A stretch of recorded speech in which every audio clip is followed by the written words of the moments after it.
Hello participants, you have already studied Laplace transforms. Now we are going to study today inverse Laplace transforms. But in order to start inverse Laplace transform, let us see how you have studied the topic integration. So if you recall, first of all you studied the derivatives and then you started studying integration. But how you started the study of integration? First of all, you wrote the formulas of derivatives. For example, derivative of sine is cos, and therefore you wrote integration of cos is nothing but sine. So this is how you study integration. In similar way, we are going to study inverse Laplace transforms. So if Laplace transform of f of t is equal to phi of s, then the inverse Laplace transform of phi of s. How do we call it? We call it as inverse Laplace transform of phi of s is equal to f of t. Now let us try to understand it with the help of an example. We know L of 1 is equal to 1 upon s, and therefore we say that L inverse of 1 upon s is equal to 1. Now whenever I say L, it stands from Laplace transform, and whenever I say L inverse, it stands for inverse Laplace transform. Now in order to study inverse Laplace transforms deeply, we need to write down all the formulas of it. So let us begin. So these are Laplace transforms and inverse Laplace transforms of some elementary functions. So we have already studied that L of 1 is equal to 1 upon s. Therefore, we say that L inverse of 1 upon s is equal to 1. We have studied L of t raised to n is n factorial upon s raised to n plus 1, and therefore we say that L inverse of 1 upon s raised to n is equal to t raised to n minus 1 upon n minus 1 factorial. So you will wonder how we are getting this. Let me explain you briefly. Now if you observe this properly, you can see that we are having t raised to n minus 1, but on this side we are having only t raised to n. So naturally we can think of what? L of t raised to n minus 1. So what will be L of t raised to n minus 1? L of t raised to n minus 1 will be equal to n minus 1 factorial upon s raised to n, because we simply replace n by n minus 1. Now since this n minus 1 factorial is a constant, so we are going to do something with it. We have already studied that this Laplace transform satisfies the linearity property. Now let us use it here. Now since this n minus 1 factorial is a constant, see how we will utilize that fact. So first of all I will shift this n minus 1 factorial to the left hand side. So what I will get? 1 upon n minus 1 factorial L of t raised to n minus 1 will be equal to 1 upon s raised to n. But since this 1 upon n minus 1 factorial is a constant, we can put it inside by linearity property. Therefore L of t raised to n minus 1 upon n minus 1 factorial is equal to what? 1 upon s raised to n. Now you can notice that therefore L inverse of 1 upon s raised to n is nothing but what? This t raised to n minus 1 upon n minus 1 factorial. I hope you got the point now. Now the next formula is L of e raised to at is 1 upon s minus a. Therefore L inverse of 1 upon s minus a is e raised to at. Now as L of sine at is a upon s square plus a square, therefore L inverse of 1 upon s square plus a square is 1 upon a sine at. Now you will wonder how we are getting this, because on this side we are having a upon s square plus a square, and it is simple. Again we are going to take the help of linearity property. Now once we shift this a on the left hand side, what we are going to get? 1 upon a L of sine at will be equal to 1 upon s square plus a square. Now since this 1 upon a is a constant, you can put it inside by the linearity property. Wait, some of you might have a question in your mind, how to decide that this quantity is a constant one. It is simple. For us, P and S are variables. Okay, so whenever some quantity is free from P and S both, then we are going to treat it as constant. So you can see that this 1 upon a is free from T and S, so it is a constant. Similarly, 1 upon n minus 1 factorial was also free from T and S. Now once we put it inside, what we will get? Therefore, L of sine at upon a will be equal to 1 upon s square plus a square, and therefore L inverse of 1 upon s square plus a square is nothing but sine at upon a, as you can see here. Now this 1 upon a sine at and sine at upon a are one and the same. Now L of cos at is equal to s upon s square plus a square. Therefore, we say that L inverse of s upon s square plus a square is cos at. Now take a note that in case of L inverse 1 upon s square plus a square, we are having 1 upon a quantity. But over here, in case of s upon s square plus a square, we don't have that 1 upon a. We simply have cos at. And why this is happening? Because if you see here, L of cos at is s upon s square plus a square, and this s is not a constant, right? So therefore we cannot shift it on the left hand side, and we cannot do this type of thing which we have done for sine. I hope it is clear. Next is regarding formulas of hyperbolic sine and cos. So we know L of sine h of at is a upon s square minus a square. Therefore, L inverse of 1 upon s square minus a square is 1 upon a sine h of at. Now again, why we are having 1 upon a? Due to this a. Now since it is a constant, by using similar logic, we can get that L inverse of 1 upon s square minus a square is 1 upon a sine h of at. Now L of cos h of at is s upon s square minus a square, and therefore L inverse of s upon s square minus a square is cos h of at. Now these are our 7 basic formulas that we should by heart, because everything depends on these 7 formulas only in this Laplace transforms. Now there is lot of confusion on the student side regarding these 4 formulas. So how to use this formula? Let us see that. Suppose somebody asks you the question, what is L inverse of 1 upon s? Then your answer should be 1, right? That comes from the first formula directly. But if somebody asks you the question, what is L inverse of 1 upon s minus 3? Then this formula we will use. You can see that the value of a is 3, therefore it will be e raised to 3t, right? Now what about these 4 formulas? So suppose you have to find L inverse of, let us say, 1 upon s square, and you are having, let us say, some 25. Okay, now you have to see the sign between s square and 25, and you should always write this 25 as 5 square, right? Because it will avoid from making mistakes. Now you have to see the sign. So if sign is plus, then it is clear that it is going to be trigonometric sine or cos, because in case of trigonometric sine or cos, we are having the plus sign, and in case of hyperbolic sine or cos, we are having the minus sign.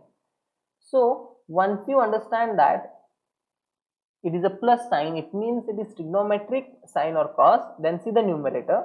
If in the numerator s is absent, then it is sure that it is sine, and it is nothing but, in this case, our value of a is 5, so it will be 1 upon 5 sine of 5t, right?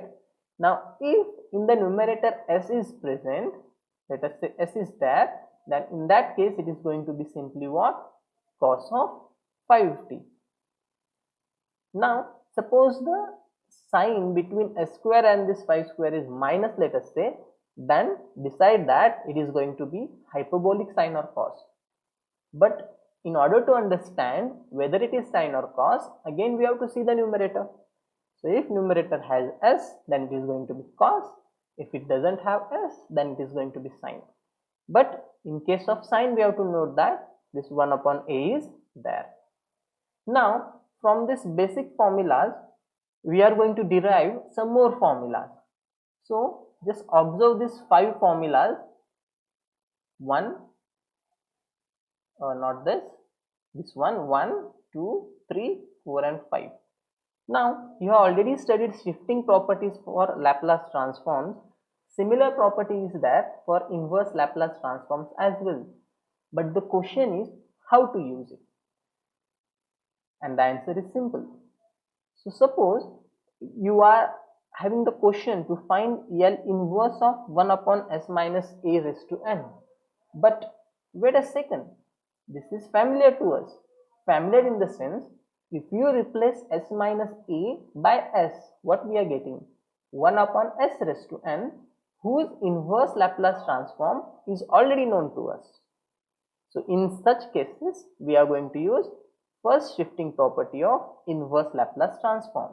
Similarly for this as well, if you observe it properly, wait a minute, if I replace s minus a by s, I am getting L inverse of 1 upon s square plus b square. And whether it is familiar to me or not, L inverse of 1 upon s square plus b square, s, you can see this, it is familiar to us. Only instead of a we are having b, that is well understood. Okay. Again, in the next formula as well, if we come down, L inverse of s minus a upon s minus a plus b square. Again, wait a second. If we replace s minus a by s, what we get? L inverse of s upon s square plus b square. Does it sound familiar? Yes. And it sounds familiar to what? S upon s square plus a square, isn't it? So whenever such type of situations are there, in that case we will use the first shifting property of inverse Laplace transform. Now let us study that property. So the property says, see, the formula is L inverse of phi of s minus a is equal to e raised to at L inverse of phi of s. In this way you can write, but there is one condition. You should know the inverse Laplace transform of phi of s. Is it clear? Suppose the question is asked to you, find inverse Laplace transform of phi of s minus a, and you feel that after replacing s minus a by s, whatever function you get, that is nothing but phi of s in our case, and if you know the inverse Laplace transform of that, then we can use this first shifting property. Let me give you an example. For example, over here, this will be equal to, now what is the shifting property saying? It is saying that L inverse of phi of s minus a is e raised to at L inverse of phi of s. So simply write down e raised to at outside and write down L inverse of phi of s. So for this formula, we are understanding that after replacing s minus a by s, whatever function we get, that is 1 upon s raised to n, and inverse Laplace transform of that is known to us. So therefore shifting property can be used. So according to shifting property, this L inverse of 1 upon s minus a raised to n will be what? It will be e raised to at, and simply L inverse of what? 1 upon, replace s minus a by s, so it will be 1 upon s raised to n. This is equal to, and we know L inverse of 1 upon s raised to n, what it is? It is t raised to n minus 1 upon n factorial, sorry, n minus 1 factorial, right? And therefore we are having this formula. I hope you are getting it, what I have told you. Let us explore it for this one over here. Again, you feel that after replacing s minus a by s, whatever function we get, inverse Laplace transform of that is known to us. Then we can apply shifting property. So L inverse of this s minus a upon s minus a whole square plus b square will be equal to what? E raised to at L inverse of, now replace s minus a by s, so it will be s upon s square plus b square, which is equal to e raised to at. But do I know L inverse of s upon s square plus b square? See, in the denominator there is s square, b square. Over here sign is plus. It means it is trigonometric sine or cos. But in the numerator s is there, so it should be cos. So it is cos of bt. And that is what we are having here. Again, you can explore these three formulas on yourself by using this shifting property. Now let us see few examples on inverse Laplace transform. So what will be L inverse of 1 upon s minus 4? Now do we know some formulas? It's my strong recommendation that whatever these basic formulas are there, 10 to 12 formulas, you by heart it.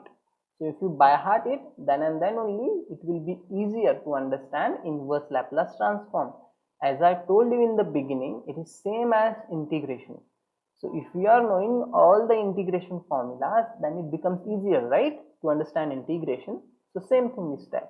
So we know the formula of L inverse of 1 upon s minus a, right? And what it is? E raised to at. So over here, they are asking us L inverse of 1 upon s minus 4. So value of a is 4, you can say. Therefore, it is e raised to what? 4t. Let us move towards next example. Now they are asking us L inverse of 1 upon s raised to 4. So this is equal to, now the question is, do we know the formula of L inverse of 1 upon s raised to n? And the answer is yes. What is L inverse of 1 upon s raised to n? It is t raised to n minus 1 upon n minus 1 factorial. So value of n is 4 over here.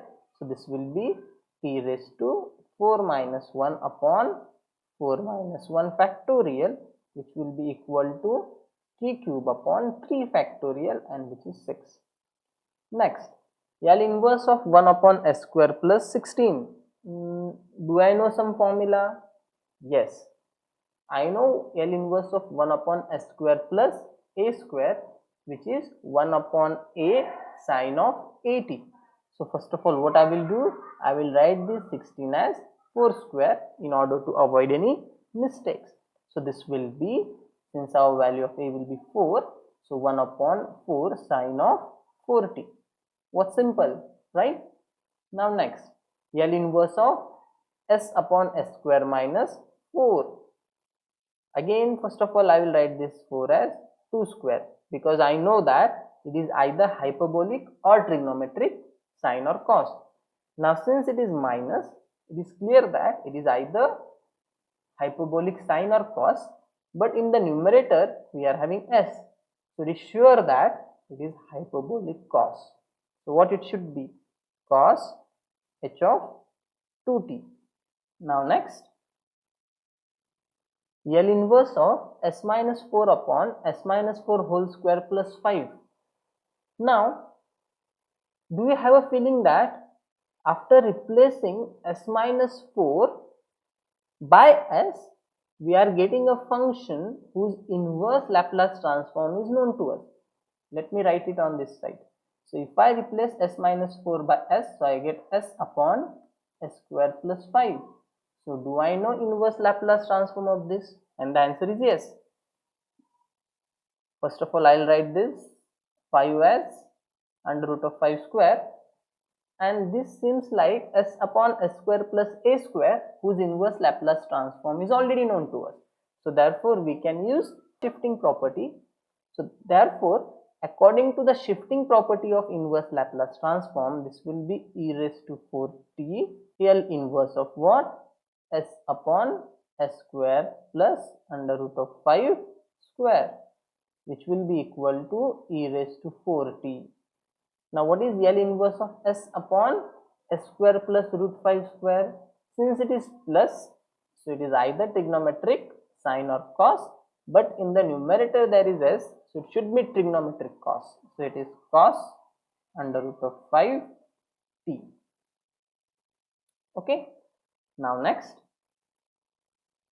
L inverse of 1 upon S minus 3 whole square minus 9.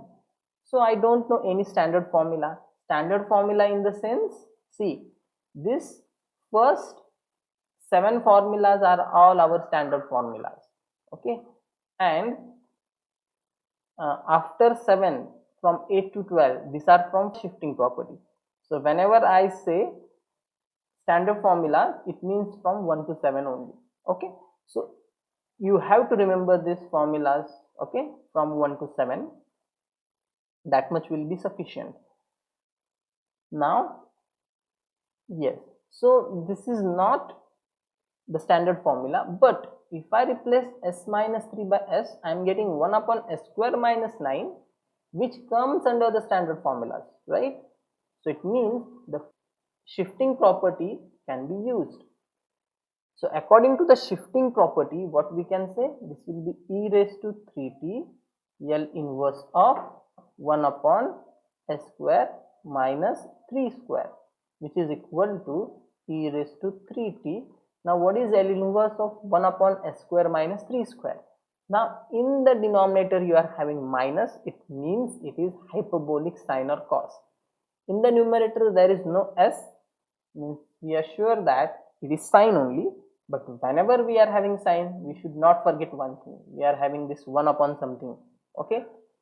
So 1 upon something comes from where? This constant, right? So it will be 1 upon 3 and what? Sine h of 3t. Now the last problem, L inverse of 1 upon S minus 7 cube. Yes, again shifting property, you are right. This will be e raised to 7t L inverse of 1 upon S cube, which is equal to e raised to 7t, and this will be t raised to 3 minus 1 upon 3 minus 1 factorial, and which is e raised to 7t multiplied by t square upon 2. So these are few examples of inverse Laplace transform. In the coming classes, we are going to see some more examples, and that will clear your concept. So I suggest you that you take your own examples and try to find the inverse Laplace transforms. Own examples in the sense, based on this 12 formulas only. So now we will meet in the next class. Thank you.